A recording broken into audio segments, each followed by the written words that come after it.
खबरें जो आ रही हैं उसकी हम बात कर लेते हैं। खबरें अमेरिका और ईरान के बीच डील को लेकर है, इसको लेकर हुई चर्चा को लेकर है, इसको लेकर ताज़ा अपडेट सामने आया है।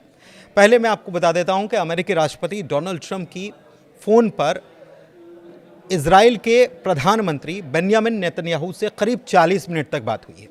इस 40 मिनट की बातचीत में आखिरकार हुआ क्या है, तो जल्दी बता देते हैं कि क्या चीज़ हुई है।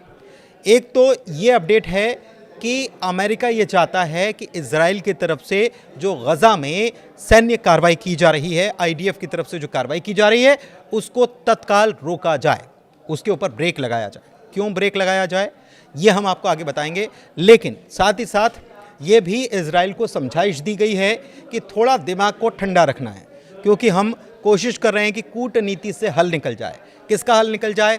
ईरान का हल निकल जाए, और इसीलिए आप ईरान के ऊपर अटैक करने की कोई प्लानिंग नहीं करेंगे। बीते हफ्ते भी ये बात निकलकर सामने आई थी। तीसरी तरफ IAEA के चीफ राफेल ग्रॉसी जो हैं, उनका एक इंटरव्यू भी सामने आया। उन्होंने एक बड़ी बात कही। उन्होंने कहा कि ईरान ये कह रहा है कि अगर हमारे परमाणु ठिकानों को टारगेट किया जाता है इजराइल की तरफ से, तो इसका अंजाम भीषण होगा, इसको समझ लेना चाहिए। IAEA के चीफ राफेल ग्रॉसी ने एक बड़ी बात और कही है। उन्होंने ये कहा है कि ईरान के जो न्यूक्लियर साइट्स हैं, जो ठिकाने हैं उसके परमाणु ठिकाने, अगर उनके ऊपर टारगेट करना है, उनको अटैक करना है, तो उसके लिए बड़ा और ऐसा हमला करना होगा जो बहुत बड़ा नुकसान कर सके, क्योंकि वो बेहद सुरक्षित इलाका है, बहुत ज़्यादा सुरक्षित और सिक्योर है, तो इसकी तैयारी उस हिसाब से करनी होगी। इसके बारे में कल भी हमने वीडियो में चर्चा की थी। लेकिन इससे ज़्यादा, इससे आगे निकलकर क्या खबरें निकलकर सामने आ रही हैं, तो देखिए इसमें चीज़ें गज़ा से भी जुड़ी हुई हैं, इजराइल से भी जुड़ी हुई हैं, ईरान और अमेरिका से भी जुड़ी हुई हैं। गज़ा की बात कर लेते हैं, तो आईडीएफ वहाँ पर सैन्य कार्रवाई ना करे, अमेरिका ये चाहता है। क्यों चाहता है? इसलिए कि ईरान और अमेरिका के बीच परमाणु मामले को लेकर जो चर्चा चल रही है, उसमें थोड़ी सी तेज़ी लाई जा सके और उसमें कोई समाधान निकल सके। क्योंकि ये तो सबको पता है कि फ़िलिस्तीन में या गज़ा में जिस तरीके से आईडीएफ या इजराइल अपना सैन्य कार्रवाई कर रहा है, उससे ईरान बेहद नाराज़ है। ईरान हमेशा से फ़िलिस्तीनियों को सपोर्ट करता रहा है।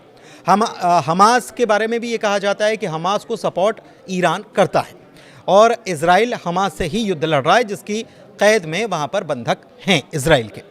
लेकिन अमेरिका ये चाहता है कि इन चीज़ों को थोड़ा सा अब ठंडा किया जाए। अमेरिका ने बीच में भी कोशिश की थी कि हमास और इजराइल के बीच कोई समझौता हो जाए, कोई सीज़ फायर हो जाए और चीज़ों को ठीक किया जा सके, कम से कम कहा तो यही जा रहा था।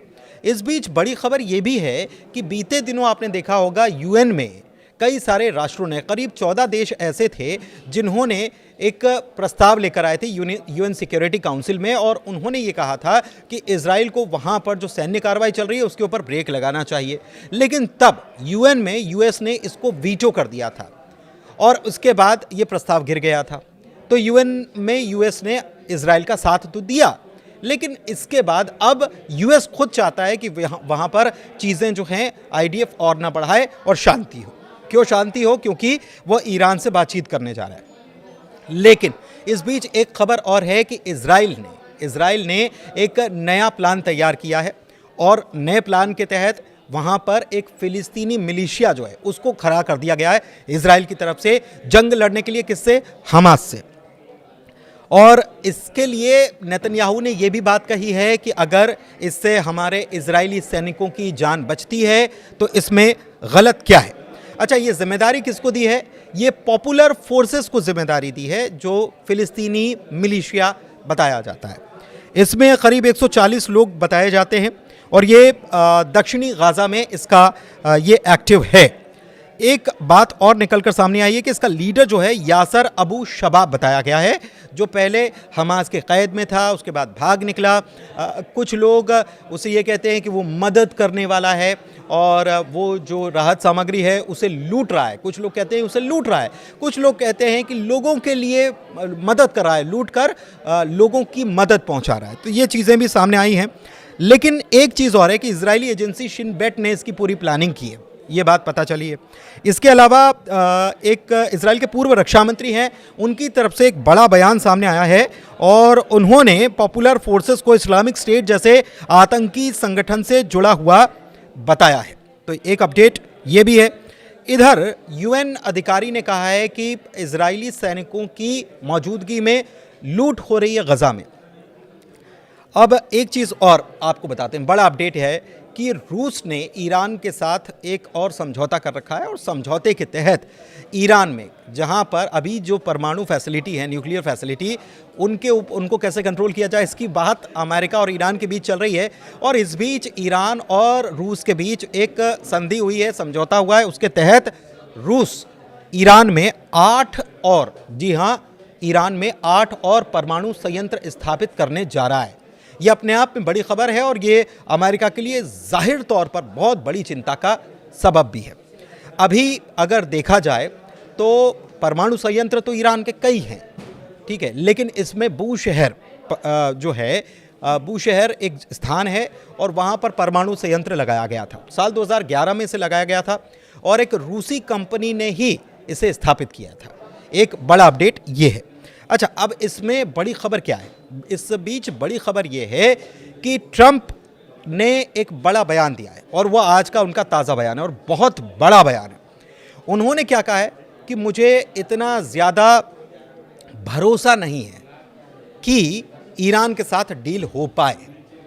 जी हाँ, ईरान के साथ डील को लेकर पहली बार अमेरिकी राष्ट्रपति डोनाल्ड ट्रंप की तरफ से यह बयान आया है, जो कि अभी तक 5 दौर की बातचीत में ये कह चुके हैं कि ईरान के साथ बातचीत अच्छे ट्रैक पर है और हम बहुत जल्दी अच्छी खबर सुनाएंगे। लेकिन अब जब बहुत जल्दी 6ठे दौर की बातचीत होने वाली है, ये भी कहा जा रहा है कि गुरुवार को ट्रंप ने मंगलवार को ये बात कही थी पत्रकारों से बातचीत में कि गुरुवार को एक बैठक होने जा रही है ईरान के साथ और उसमें चीज़ें हो सकती हैं, बातचीत हो सकती है उसमें। लेकिन एक खबर और आ रही है कि ये बैठक शायद इस रविवार को हो ओमान में, मतलब वीकेंड के दौर में ये बातचीत होगी ईरान और अमेरिका के बीच में। ईरान पहले ही ये बात कह चुका है कि हम कोई हमको कंट्रोल करने की कोशिश करे, दबाव बनाने की कोशिश करे तो हम उसके लिए राज़ी कतई नहीं है। हमारे वैज्ञानिकों की अथक मेहनत का परिणाम ये, और हम अपने यूरेनियम का संवर्धन भी कतई रोकने वाले नहीं हैं। लेकिन अब ट्रंप ने कहा है कि I am less confident about Iran deal. देखिए, बहुत बड़ी खबर है। उन्होंने ये कहा है कि मुझे इस बार कम भरोसा है ईरान से डील को लेकर के। तो ये बयान क्यों आया है और क्या ये चीज़ें अब एस्केलेशन की तरफ बढ़ती नजर आएंगी? क्योंकि इसके पहले आप देख चुके हैं, सुन चुके हैं, समझ चुके हैं कि हम अपने पॉडकास्ट में इसको लेकर, इस मुद्दे को लेकर लगातार चर्चा करते रहें और इसमें ये चीज़ें निकल कर सामने आई हैं कि हो ना हो आने वाले वक्त में ये डील तो होने से रही, बल्कि ये डील एक प्रकार से ट्रैक से बहुत पहले उतर चुकी है। IAEA भी ये चेतावनी जारी कर चुका है और IAEA ये भी बता चुका है कि अगर ईरान के परमाणु संयंत्रों पर अटैक करना है तो कितना बड़ा हमला करना होगा, कितना ताकतवर हमला करने की दरकार होगी। लेकिन ईरान भी ये कह चुका है कि अमेरिकी सैन्य अड्डे जो आसपास मिडिल ईस्ट में उसके मौजूद हैं वो हमारे निशाने पर हैं। अगर हमारे खिलाफ कोई कदम उठाया गया तो अमेरिका ने रूस से भी मदद मांगी थी, लेकिन रूस ने इसमें ज़्यादा कोई मदद नहीं की है। और रूस ने, अलबत्ता बड़ी बात तो यह है कि रूस ने ईरान में नए परमाणु संयंत्र स्थापित करने के लिए बातचीत कर ली है और 8 परमाणु संयंत्र वो स्थापित करने जा रहा है।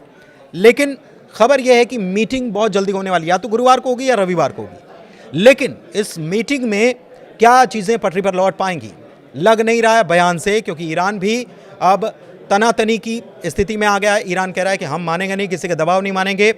अमेरिका भी कह रहा है, अमेरिकी राष्ट्रपति कह रहे हैं I am less confident about Iran's deal. आपको क्या लगता है बताइएगा ज़रूर कमेंट के माध्यम से हमको।